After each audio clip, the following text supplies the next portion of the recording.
चलो खाओ, सब खाओ। आहिस्ता। खूबसूरत गुड़िया है। बचपन में यही मेरा वाहिद खिलौना था।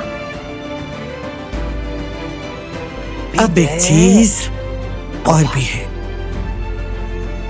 दादी जान, बताए ना आपके हाथ में क्या है? जब बारान की पैदाइश हुई थी तो आयतन को यह हार पहनाया था मैंने।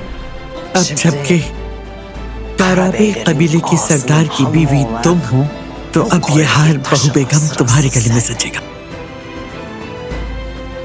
पैदाइश से पहले ही पोते ने सबके गिले शिकवे खत्म कर दिए।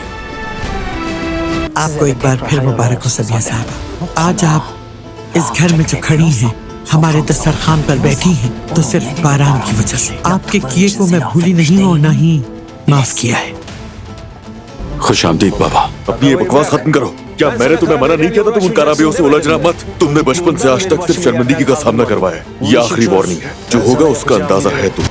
इसका हिसाब लूंगा मैं तुम सबसे।